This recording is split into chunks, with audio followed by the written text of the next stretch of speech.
Mga bilang lamang po ng mga barangay yung nandito at wala yung mga pangalan ng mga barangay na ating ang naitanong dun sa previous briefing. Nung tingnan natin ay halos kalahati nito, kaya pala siya makapal habang pinapakita niya kanina sa briefing. Kalahati po nitong mga to ay mga blankong papel. Yung patungkol dun sa sinasabing maling date. Ayan. Talagang 4,027 yon cleared according to PIDEA. So, according to PIDEA, because there's a date, July 1, 2022 to May 2025. Yung po sinasabing 20,000 plus yun, it's in totality yon. As of June 2025. So, hindi lang yung particular, ang na-report lang po natin na 4,027, yung panahon lang muna ni Pangulong Marcos Jr. So ngayon, pinapalabas nila, bakit daw magkaiba? Of course, magkaiba. Kasi yung 20,000 plus na barangay, pangkalahatan. Nakikita mo naman doon sa as of, di ba? As of June 2025, at iba yung particular na July 2022 to May 2025. Mga ka-clear, ito naman maliwanag. Doon sa briefing lang siya. Hindi tayo briefer ng PIDEA. It's just so happen na good news siya. So, kung ano ipapasa lang na report sa atin, yun yung i-report natin. Pero yung detalye, kung ikaw talaga yung maayos na reporter, journalist, you get all the details from the proper agency. So, hindi naman tayo tambakan ng mga records ng lahat ng ahensya. Kasi ano lang tayo Palace press officer. Hindi tayo press officer ng PIDEA. Okay? Lahat ng ahensya. Yung sinasabi naman daw na may blanco, actually, records din yun ng PIDEA. So, kung hindi ako nagkakamali, parang hindi ako sigurado na no? Kasi ganito yung paging. 1 of 74. 2 of 74. So, lumalabas na lahat ng pages of 74. Pero kung hindi ako nagkakamali, 40 plus yata. Hindi ako sigurado Basta, marami yung blanco, pero hindi ko yung tinanggal because it's part of the PIDEA record. Kung may blanco yun, then let the PIDEA explain. So, ikaw na reporter, sir, PIDEA, ba't po to may kulang? Bakit po blanco? So, ngayon, pinapalabas nila, bakit daw magkaiba? Of course, magkaiba. Kasi yung 20,000 plus na barangay, pangkalahatan. Makikita mo naman doon sa as of, di ba? As of June 2025, at iba yung particular na July 2022 to May 2025. So, gusto nilang paibahin ang interpretasyon.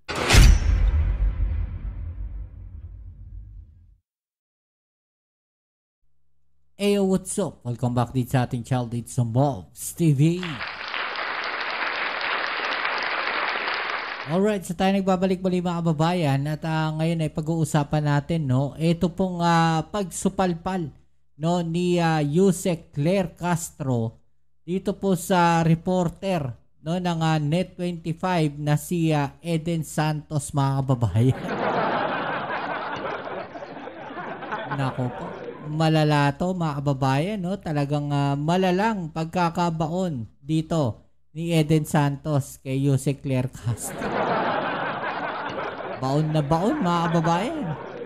Dahil nga, siguradong mag-iiyakan ng mga DDS dito mga kababayan, dahil meron pong press briefing etong si Yusek Claire Castro na kung saan ipinakita po yung mga listahan ng drug cleared barangays po mga kababayan.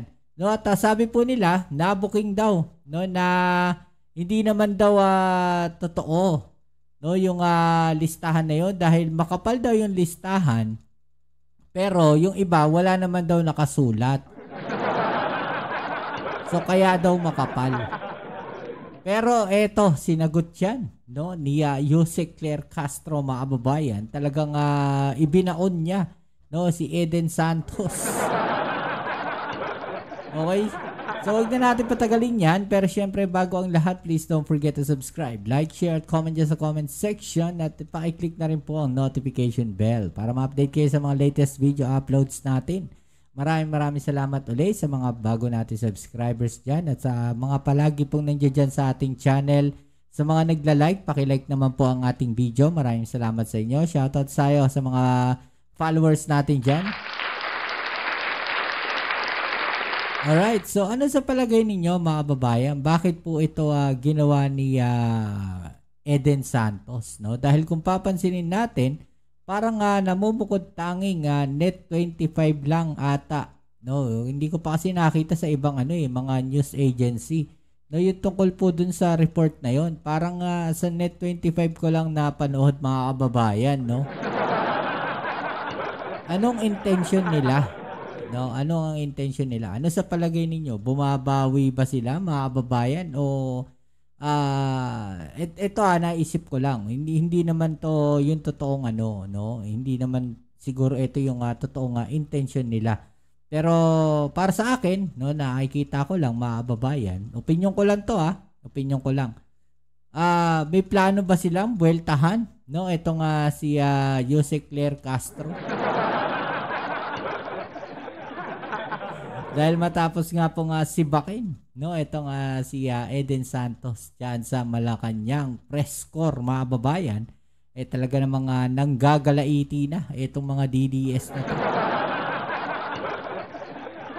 Okay, so wag na natin patagalin yan mga babayan, no? At atin nang panoorin itong balita kung paano ang sinagot, no? Pero pakita muna natin yung balita, no, ng net 25 mga babayan. Let's go. Inilabas na ngayon ng Malacanang ang listahan ng mga drug-cleared barangay sa Pilipinas.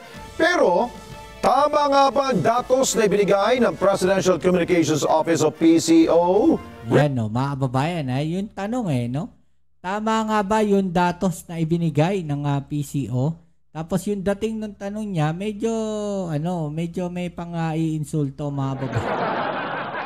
Parang ganun lang yung parang ganun lang yung aking pagkakabasa doon sa kanyang reaksyon mga babae. Na tingnan nyo yung reaksyon niya. Meron nga bang parang totoo nga Binigay ng Presidential Communications Office o PCO. Report mula kay Eden Santos.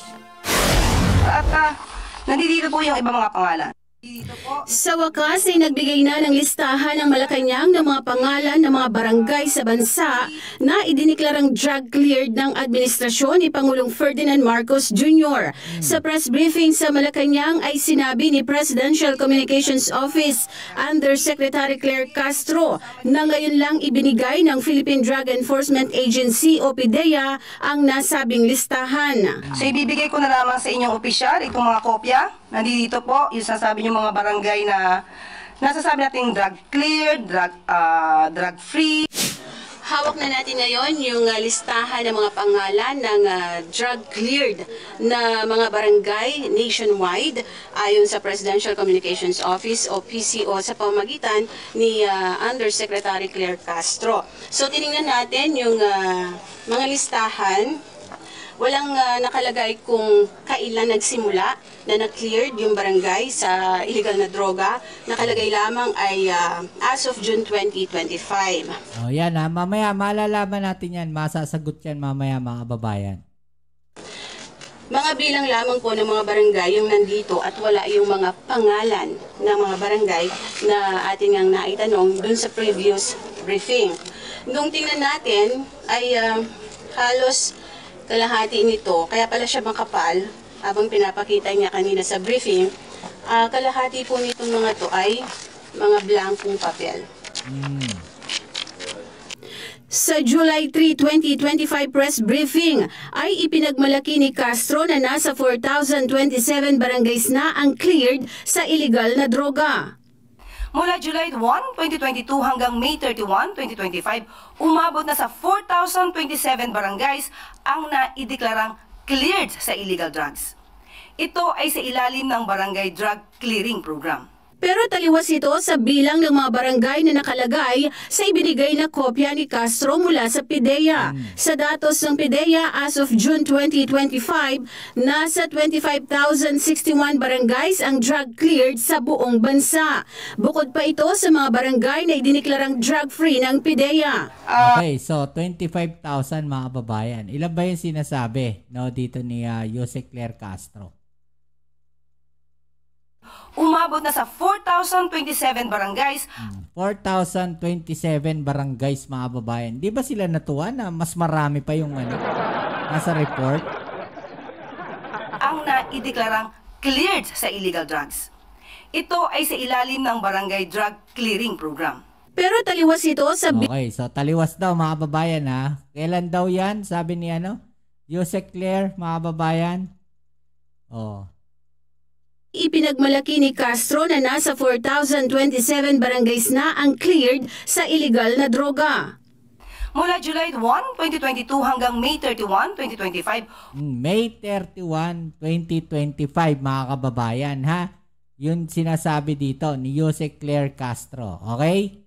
So, 4,000 mahigit, mga babayan. Pero yung report ng PIDEA, na sinasabi nilang taliwas, doon sa report na sinabi ni Yusek Claire Castro, mas malaki. Yun nasa PIDEA, mga babayan, yung report ng PIDEA. Hindi ba sila natuwa doon? Talagang hahanapin pa nila yung discrepancy, mga babayan, at talagang pinagdiinan nila na yun ay ayon kay Yusek Claire Castro. Hindi kaya dapat na yan po ay ayon sa report na ipinasa ng PIDEA kay Yusek Claire Castro. Hindi ba dapat ganon? umabot na sa 4,027 barangays ang naideklarang cleared sa illegal drugs. 4,027 barangay, mga babayan, ha? Ito ay sa ilalim ng Barangay Drug Clearing Program. Pero taliwas ito sa bilang ng mga barangay na nakalagay sa ibinigay na kopya ni Castro mula sa PIDEA. Sa datos ng PIDEA as of June 2025 na June 20, 2025, mga babayan. June, ha? 2025. Pero yung binigay ni Yusek Claire nung unang sinabi niya, May 31, 2025. Mga babayan. So may isang buwan halos na discrepancy o pagitan. So ibig sabihin, baka may kulang pa doon sa report. Di ba nila naisip yun? Talagang mahanapan lang ng butas, masabi lang na may mali si Yusek Claire Castro. nasa 25,061 barangays ang drug cleared sa buong bansa. Buong bansa, 25,000 barangays. 25,061, mga kababayan. Hindi pa ba sila natuwa niya?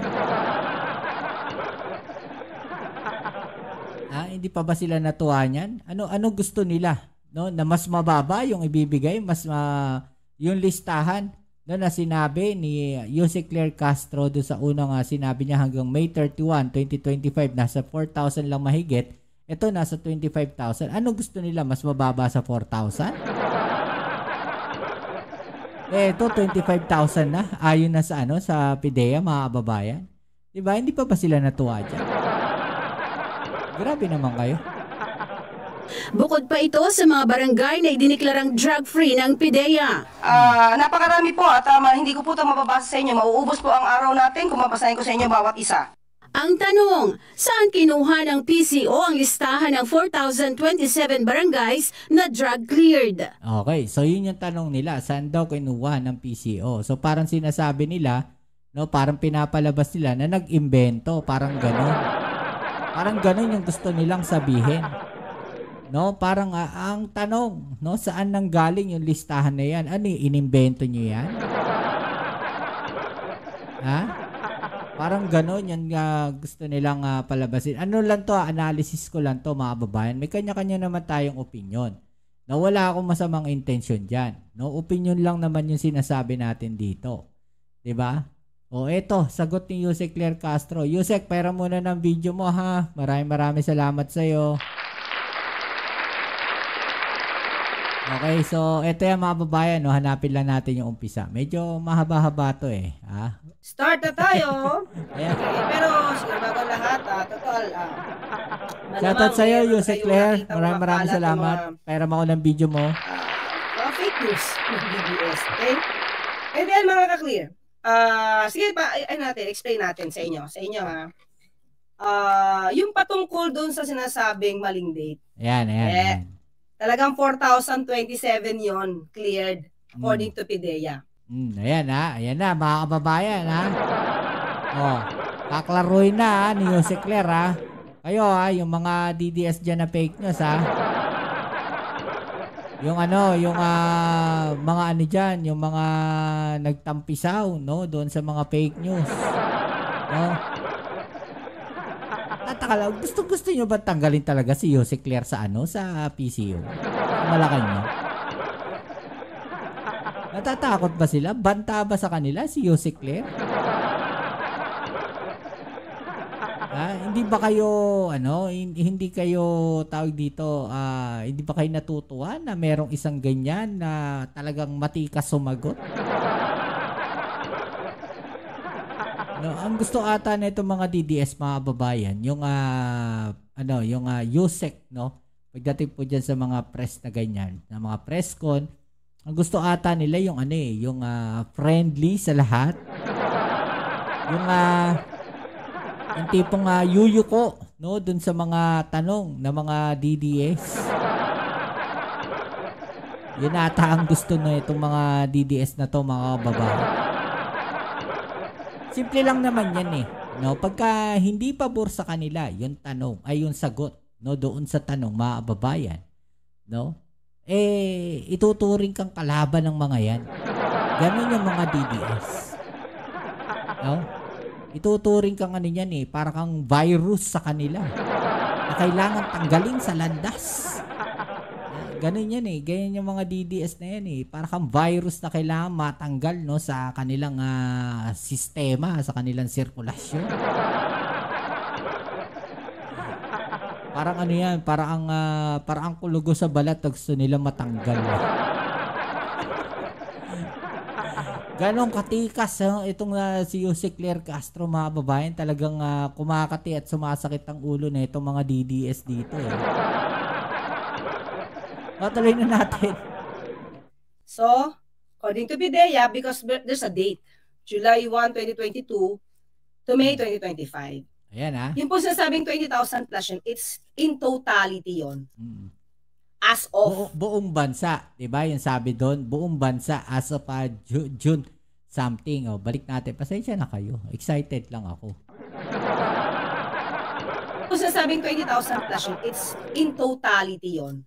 Okay, so ito na, bigay ko na sa inyo si Yusek. Mamaya na tayo mag-reaction, mga babayan, ha? Cleared according to PIDEA. So, according to PIDEA, because there's a date, July 1, 2022 to May 2025. Yung po sinasabing 20,000 plus yun, it's in totality yun. As of June 2025. So, hindi lang yung particular. Ang na-report lang po natin na 4,027, yung panahon lang muna ni Pangulong Marcos Jr. So, ngayon, pinapalabas nila, bakit daw magkaiba? Of course, magkaiba. Kasi yung 20,000 plus na barangay, pangkalahatan. Makikita mo naman doon sa as of, di ba? As of June 2025 at iba yung particular na July 2022 to May 2025. Yan, ganyan kasi sila mag-isip, mga kababayan, no? Ano lang short-minded yung mga yan. Short thinker. Kung ano lang yung makita nila, hindi yan naghihimay ng detalye, mga kababayan. Pag may nakitang mali ang mga DDS na yan, konting mali lang, mga kababayan, yun lang talaga yung makikita nila. At mula doon sa maliit na detalye na yun, at mula doon sa maliit na mali na yun, mga kababayan, no, yun yung palalaki nila na isang halos gamundo. Ganon. Diba? Simple lang, ang liit-liit lang, no? Iintindihin mo lang yung detalye. Iintindihin mo lang yung records, hindi pa nilang nagawa. Saan ba utak ng mga DDS na yan, mga kababayan? Hindi ko alam, mga utak ba niyan? Nasa talampakan ba? Mga utak ba ng mga DDS nasa talampakan? Kaya mahirap makipagtalo dyan sa mga yan Kasi pagka wala na silang may sasagot sa'yo, no, kung ano na isasagot sa inyo. Diba? No, pati ako nahawa, naguluhan na rin ako. Tuloy natin. Gusto nilang paibahin ang interpretasyon. Diba? Kaya maliwanag na tayo dyan. Yun. Gusto nilang ibahin yung yung interpretasyon, mga kababayan. Yun yung sabi ni Yusek dito. Diba? ni Pangulong Marcos Jr. So ngayon, pinapalabas nila bakit daw magkaiba. Of course, magkaiba. Kasi yung 20,000 plus na barangay, pangkalahatan. Makikita mo naman doon sa as of, di ba? As of June 2025, at iba yung particular na July 2022 to May 2025. So, gusto nilang paibahin ang interpretasyon. Yeah, kaya na. Diba? Sabi sa inyo iibahin nila yan eh. Iibahin nila yan, yung interpretasyon niya. Kasi nga yung utak ng mga, hindi ko nilalahat ha, yung utak ng ibang mga DDS dyan, nasa talampakan. No? May mga DDS vloggers dyan, mga kababayan, na pag nakita nilang may mali, yun na kagad yung content na kagad yun. Di na nila i-analyze yan. No? Ito yung nakita nila sa balita. Uy, mali ah. Uy, mali nga yan. Tara, birahin natin si Yusek Claire. Pero yung detalye, mga kababayan, hindi nila naintindihan pala. In the end, ano nangyari? Ayun, napasok. Ano expect mo? Hindi magsosorry yung mga yan. Paninindigan na nila yan. Simple lang, ano sasabihin nila? No, wala nang lusot eh. Di ba? Ito na, na-explain na oh. Ano sasabihin ng mga? Ay nako, nagsabuatan niyang Pidea tsaka si Yusek Claire Castro, pati Malacanang, kaya ganyan. Yun na. Yun na yung last resort nila. Sasabihin nila na may sabuatan, no? Kinakampihan ng Pidea si Yusek Claire Castro. Pero kung titignan mo, i-analyze mo maigi yung detalye, mga babayan, sila yung nagbukang tolongges. Maliwanag na tayo dyan. Saka, mga clear, ito naman maliwanag. Doon sa briefing lang siya. Hindi tayo briefer ng PIDEA. It's just so happen na good news siya. So, kung ano ipapasa lang na report sa atin, yun yung i-report natin. Pero yung detalye, kung ikaw talaga yung maayos na reporter, journalist, get all the details from the proper agency. Diba? Eto na, mga babae. Dito na bibirahin yan, mga babae. Si briefer lang tayo. Wala sa akin yung pinaka. Kaya nung tinanong sa atin kung nasa yung records ng barangay, di ba ang pangako natin, kukunin natin sa PIDEA. At nung Lunes yun, nabigay. Kasi, Friday, kung di ako nagkakamali, may affair ang PIDEA. So, hindi yun nakuha. So, Monday namin, nakuha at ibinigay. So, hindi naman tayo tambakan ng mga records ng lahat ng ahensya. Kasi, ano lang tayo Palace Press Officer. Hindi tayo Press Officer ng PIDEA. Okay? Lahat ng ahensya. Yung sinasabi naman daw na may blanco, actually, records din yun ng PIDEA. So, kung di ako nagkakamali, parang hindi ako sigurado na no? Kasi ganito yung paging. 1 of 74. 2 of 74. So, lumalabas na lahat ng pages of 74. Pero kung hindi ako nakamali, 40 plus yata. Hindi ako sigurado Basta, marami yung blanco, pero hindi ko yung tinanggal because it's part of the PIDEA record. Kung may blanco yun, then let the PIDEA explain. So, ikaw na reporter, sir, PIDEA, ba't po to may kulang? Bakit po blanco? Tsaka bakit kailangan i-report na ganun kaagad yung dating? Diba mga babae? Bakit hindi nila tinanong, no? Nung ibinigay yung papel sa kanila, hindi agad sila nagtanong kay Yusek Claire, no? Given na nandun pa sila sa Malacanang. Kasi hindi naman yan ibibigay sa kanila na nakalabas na sila eh. Diba? Pag binigay sa kanila yan, may chance pa sila na magpunta o i-approach si Yusek Claire. No, Yusek, bakit walang to? Bakit wala nakasulat dito? Akala ko ba lahat to listahan? Diba? So, hindi ko alam baka may intention talaga na ganun yung palabasin. Baka lang hindi ko sinasabi. Wala akong intention na, wala akong malicious intent, no, na siraan, no. Pero naisip ko lang na baka ganun, no, na hindi na sila nagtanong para may mai-report sila, parang ganun. Baka lang. No, wala akong intensyon, no, na siraan sila, mga kababayan. 'Di ba? Kasi syempre sayang, scoop din 'yun. Balita rin 'yun, 'di ba? Kumbaga sa project, may additional project ka, may additional points ka.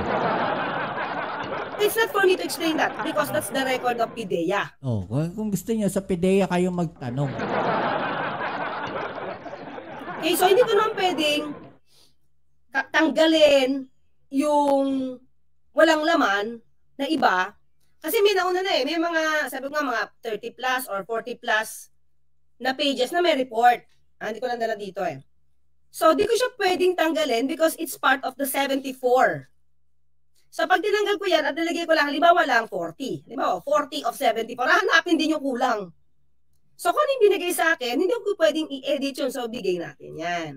So, now, kung gusto mo talaga mag-investigate at talagang investigador ka na reporter, go to PIDEA. Because that's not my part. I'm just giving the good news. Ano nangyari? Yan Diba? So, para sabihin na, saan kinuha itong record na to? Di sa PIDEA. Malamang. So, you ask the PIDEA. So, wag magawa ng kwento-kwento na mali ang report. Diba? Kasi, very clear. As of June 2025, 20,000 plus na yung cleared. In other words, even previous mga barangays, naka-record. Hindi lang panahon ni PBBM. So, hindi ba malinaw yun? Ayun di ba? Oh, nga. No, durog, nga, sunog. Ay, nako. Di ba dapat na-check na yon kasi kung magaling ka namang reporter. Oh. So, yan, i-explain ko na sa inyo. So, hindi ko pwedeng bawasan yung binigay ng PIDEA kahit yung ibang parte doon ay blanco because that's part of the record. Pag ikaw, rooster, binigyan ka ng record, alam mo yung ibang parte doon ay blanco, tatanggalin mo. Hindi, di ba? Kasi hahanapin sa iyo bakit ito. Kasi kung ang numbering lang yun, 1, 2, 3, 4, 5, okay lang Hindi May 38 of 74, may 35 of 74, so how could I do that? Diba? If I will give you the record of the PIDEA, I'll give you everything. So, hindi tayo pwedeng magtanggal. Then, if you have some questions, if you're a really, really good journalist, ask the source. PIDEA galing, hindi naman sa akin galing yun, di ba? Oo. Tsaka dapat on the spot, pwede nilang tanungin si Yussi Claire Castro, di ba? Nasa Malacanang kayo Di ba? Pwede nyong i-approach dahil nandun lang naman siguro yung opisina niyan. Di ba mga kababayan? Pwedeng ganun No, on the spot. Nandun kayo sa Malacanang. Di ba? Pwede siguro yun.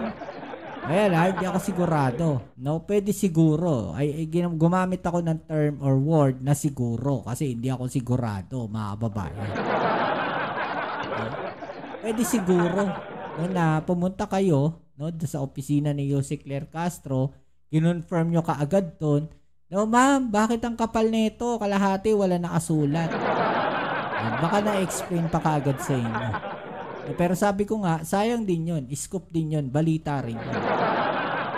Okay, Shioni Sagun. But anyway, ito po ang ating, explain ko lang po sa inyo. Kasi ang daming pinapakalat ng mga DDS. Na mga fake news peddlers. Mga fake news peddlers gustong paikutin yung kwento. Yusek, may isang page, pinake news po kayo. Pinapakalat, may video daw, may relasyon daw po kayo. BBM, grabe na. Kadesperado ang mga DDS. Ganun sila kadesperado. Diba? Alam niyo naman kung kailan ba ako natanggap. Diba? February lang. Diba? So, tapos, may relasyon. Hindi nga ako makalapit ng walang paalam At doon sabi ko sa inyo kahapon, di ba? Hindi pala kaya ano ko pinakita. Sabi ko pala kaninang umaga. Kahit tayo ay press officer na, hindi ako pwedeng lumapit katulad ng ginawa ng isang reporter na sugod. Hindi pwede yun. Diba? Opo. Kailangan ka munang magpaalam o humingi ng senyas kung pwede ka nang lumapit. Tama. Diba? Because he's the president. Tama. Diba? Hindi pwedeng, sir, unless you are allowed. Kasi meron kang tatanong. Without that, pwede basta-basta. Susugod. Diba? Dapat alam na nila yan. Okay, pas na si feeling close. Yun nga Sinukan sa aki Sumagot na po ang PIDEA kanina, not your fault po, Attorney Claire. Yes, kailangan lang naman. Kasi, diba? Ang dami kasing ginagawa. Ito yun Nagtataka lang ako bakit may mga nagpapanggap na journalist pero obstructionist. Oh. No? Nagpapanggap na journalist yung iba, Pero ang purpose lang pala is manira. Hindi to clear. Oh. Yung pala yung obstructionist, mga babae. Ngayon ko lang nalaman. So may ganon. So parang sinasabi dito, mga babayan, na may mga ganong klaseng reporter, no, na parang nagpapanggap na reporter pero iba yung intention. Parang ganon. Maghanap ng butas. No, maghanap ng butas, kasiraan ng gobyerno at yun ang ibabalita, mga babayan. Sino ngayon? No? Ang tanong, sino ngayon yung mga bias? 'Di ba? Yung mga network na nagbabalita na double side, dalawang side, mga babayan, no? O yung network na isang side lang yung ibinabalita. Di ba? Sino ngayon yung mga bias? The facts, di ba? To clear the facts, pero lalong paikutin ng ibang anggulo para gustong-gusto ng mga DDS. So, yun yung nakakalungkot. Kasi you're there para magtanong, hindi para manira. No. You're there para makakuha ka ng tamang sagot, at kung hindi kumpleto pa, dahil press briefer lang tayo, edi hintay tayo kung kailan ko makukuha. That's why, di ba, I gave naman everything. Kapag meron na akong kopya, hindi kasi tayo pwedeng sumagot basta-basta kasi hindi ko naman lahat siya malalaman. So, I have to get everything from the proper agency. Diba? So, yun, ulit, sasabihin ko sa inyo, hindi ko pwedeng ibigay yung lahat ng dokumento nang hindi kompleto. Kung ano yung nandiyan dyan, kahit yung nasa likod ay iba blanco, she or he has to ask and inquire from the PIDEA, ba't ganun? Kasi kitang-kita naman yung paging eh. 174, 274. So, bakit yung iba blanco to? Ask the PIDEA, not me. It's not my record. Diba? It's not my record. I did not do it. I did not prepare it. I did not prepare that document. Diba? So, tawag. Sir, punta ka sa PIDEA, wag tamad-tamad. Diba? Yeah. Let PIDEA do the talking. Tama, sinukan sa akin, diba? Yung mga dokumentong galing sa kanila, di pa explain mo sa kanila. Ako, binigay ko yung news. Na good news. Na shinare sa atin ng PIDEA. So the details, sinabi ko naman nung Friday, the details, you can get it from the PIDEA. Di pa rin tumigil. Diba? Oh. So, yun lang mga Kri. Sana wag maging obstructionist. Okay, let's go. Alright, so yung mga babayan, no? Grabe, ang tibay, no? Talagang durug na durug eh, di ba? Walang lusot eh. Oh, so, anong gagawin ngayon ng mga DDS? Di ba? Ang problema kasi sa kanila, mga babayan, pag may nakita silang ganyang balita, nako, no, todo edit agad yan, mga babayan. Wala nang research. No, hindi na mag-aantay ng sagot yan. Kaya nangyayari, no, kasi sa totoo lang, mga babayan, no, sabi nga nung mga naririnig natin na Pilipinas talaga, halos karamihan ng tao, vlogger na. Lahat na lang no, lahat na lang i-edit na. Ano masasabi niyo dyan? No? Yung mga DDS dyan, ano masasabi niyo? May mga DDS dito. No, sa ating channel, sa totoo lang, may mga DDS dyan. Wala namang problema sa atin. Nandiyan dyan sila. Welcome na welcome po kayo. Pwede nga kayong mag-comment dyan sa babae at magbardago lang kayo dyan. No, honestly. No, okay sa akin yun. Mag-commento kayo dyan sa babae, yung DDS, tsaka yung mga pro-admin. Tapos dyan kayo magbardago lang sa comment section. Okay na okay. Okay, so ayan, muli maraming salamat sa lahat ng mga patuloy na nakasuporta dito sa ating channel. So, kita-kits tayo sa ating next video upload. Dito muli ang inyong Kuya Mobs dito sa Mobs TV. Peace. I'm out.